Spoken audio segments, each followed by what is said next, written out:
Hello everyone, कैसे हैं आप लोग। स्वागत है आपका अपने छोटे भाई के छोटे से यूट्यूब चैनल पर जिसका कि नाम है इट्स एक्सेप्शन, जहां आपका ये छोटा भाई आपको कुछ इंटरेस्टिंग यूनिक फैक्ट्स बताता है जिन्हें सुनकर आप बोल पाएँ इट्स एक्सेप्शनल। आज हम बात करेंगे हाल फिलहाल में रिलीज़ हुई स्कैम 1992 वेब सीरीज़ के लीड एक्टर हर्षल मेहता, या हम बोल सकते हैं हर्षल शांतिलाल मेहता के जीवन के बारे में। अगर वीडियो अच्छी लगे तो वीडियो को लाइक करें अपने छोटे भाई का हौसला अफजाई करने के लिए, और अगर चैनल पर नए हैं तो चैनल को सब्सक्राइब करें ताकि आने वाले वीडियो आप तक पहुंच सके। सो लेट्स इन्वेस्टिगेट एक ऐसा स्कैम जिसने भारत की इकोनॉमी को हिला कर रख दिया था। स्कैम इतना बड़ा कि विजय माल्या और नीरव मोदी दोनों को जोड़ भी दे तो भी छोटा लगे। और स्कैम उस दौर का जब लोगों के पास 10 रुपए नहीं होते थे, तब उसने 4000 करोड़ का स्कैम कर दिया था। हर्षल मेहता ने उस दौर में 4000 करोड़ रुपए का गबन किया था, जिस दौर में लोग अपने खाने के पैसे नहीं जुटा पाते थे। यह धनराशि इतनी बड़ी थी कि आज भी बहुत से देश हैं जिनकी जीडीपी इस राशि के सामने कुछ नहीं है, लेकिन इतने बड़े गबन के बावजूद भारत जटिल खड़ा रहा, जिसका हमें गर्व होना चाहिए। अब मैं आपको बताऊंगा कि यह स्कैम कैसे किया था और कौन इसमें शामिल था। हर्षल मेहता पार्ट 1 हमने देखा था हर्षद स्टॉक मार्केट में कैसे आया और क्या क्या किया। अगर आपने नहीं देखा है तो जल्द ही देख ले, लिंक डिस्क्रिप्शन बॉक्स में है। तो चलिए शुरू करते हैं। 1991 में जब उनकी अपनी खुद की ब्रोकरेज कंपनी थी जिसमें बड़ी संख्या में लोग जुड़ रहे थे, तो हर्षद के इशारे पे स्टॉक्स को खरीदा व बेचा जाता था, क्योंकि वे उन्हें बैंक से कहीं ज़्यादा रिटर्न दे रहे थे। बड़ी क्वांटिटी में शेयर की प्राइस चेंज होने पर बीएसई और सबकी नज़र में आ गया था।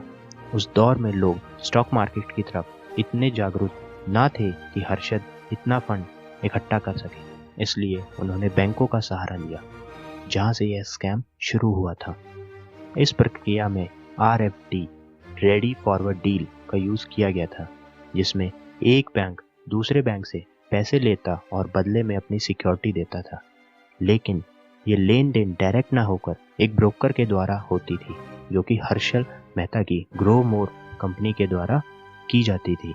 काम पूरा होने पर बैंक कैश और उसका सूद लेता था और सिक्योरिटी वापस दे देता था। लेकिन धीरे धीरे हर्षद ने RFD में लूप होल को समझ लिया और उसे निजी फायदे के लिए यूज़ करने लगा। चलिए समझते हैं RFD क्या था।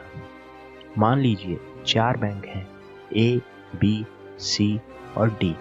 हर्षद बैंक A से सिक्योरिटी लेता और उसे बेचने के लिए कुछ समय मांग लेता। वहीं बैंक B से कुछ पैसे लेता और उसे सिक्योरिटी लाने का वादा कर उससे भी कुछ समय मांग लेता। सिक्योरिटी को अपने पास रख के वह उन पैसों को शेयर मार्केट में झोंक देता था, ताकि शेयर के भाव को मैनिपुलेट किया जा सके।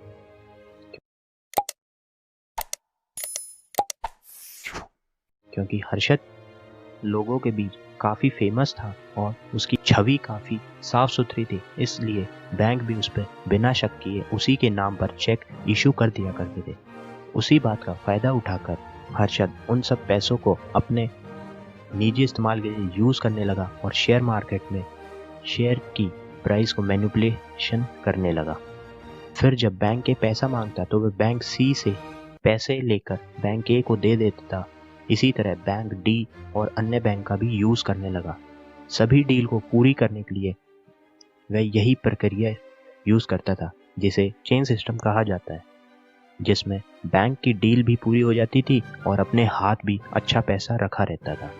यह सब इसलिए मुमकिन था क्योंकि असल में बैंक सिक्योरिटी कुछ होती ही नहीं थी, सिवाय कागज के एक टुकड़े के, जिसमें लोन लेने पर बैंक सिक्योरिटी के नाम पर बैंक रिसिप्ट देते थे, जिसे BR कहा जाता था।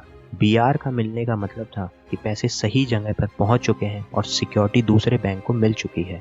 लेकिन रुतबा बड़ा होने पर ईर्ष्या करने वाले भी बढ़ जाते हैं। हर्षद बुल था, वहीं उनके विरोधी बियर थे, और बियर से जीतने के लिए सिर्फ एक ही तरीका था, पैसा अर्थात फंड का होना। लेकिन अकेले हर्षद जी इतना कुछ कहाँ से करते, इसलिए शातिर दिमाग लगाकर वह दोहरा खेल खेलने लगे। वह बैंक को फेक बीआर देकर पैसे लेने लगे, क्योंकि हर्षद के सभी बैंक और समाज में अच्छी इमेज बना रखी थी। इसलिए कभी किसी ने इतना सोचा ही नहीं था, और उस पैसे का उपयोग वह शेयर मैनिपुलेशन में करने लगे। हर्षद किसी भी कंपनी को टारगेट कर उसके शेयर खरीदने लगते और मार्केट से उसके ज़्यादातर सप्लाई उठा लेते। सप्लाई कम होने पर उस शेयर की डिमांड बढ़ती और शेयर का प्राइस बढ़ने लगता, और उच्च स्तर पर आने के बाद हर्षद उस शेयर को बेचकर अपना प्रॉफिट उठा लेते थे, जिससे वह बैंक से ली गई राशि को ब्याज समेत चुकाकर अपना फायदा बनाकर अपना नकली बीआर वापस ले लेते थे। हर्षद धीरे धीरे बुल से बिग बुल बन गए थे, लेकिन अब उनके प्रतिद्वंदी भी बढ़ गए थे, जो हर्षद की कामयाबी से खुश नहीं थे। तो सभी ने हाथ मिलाकर स्टॉक मार्केट को बियरिश ट्रेंड में ला दिया, जिससे हर्षद का पैसा डूबने लगा। वह बैंक से लिया हुआ कर्ज चुका नहीं पाए। उसी समय 23 अप्रैल 1992 में टाइम्स ऑफ इंडिया की एडिटर सुचिता दलाल ने उनके कारनामे छाप दिए।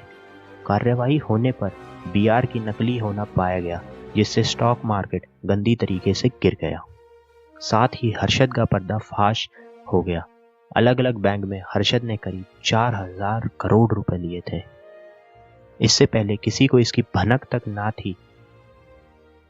इस स्कैम के बाद आरबीआई व सेबी ने कड़े कानून बनाए और 9 नवंबर 1992 में 600 सिविल एक्शन सूट और 70 क्रिमिनल केस से भी ज़्यादा के तहत हर्षद को मुंबई पुलिस ने गिरफ्तार किया और 5 साल की कस्टडी में ले लिया।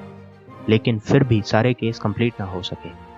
31 दिसंबर 2001 की रात को 12:30 बजे जब दुनिया उन्हें भुलाकर न्यू ईयर सेलिब्रेट कर रही थी, तब हर्षद ने आखिरी सांसें ली थी। लेकिन वहीं उनका अध्याय खत्म नहीं हुआ, क्योंकि उनका बनाया हुआ औजार अभी मार्केट में सिर्फ उतरा था। उसकी कहानी जानने के लिए देखते रहें इट्स एक्सेप्शन का अगला अध्याय।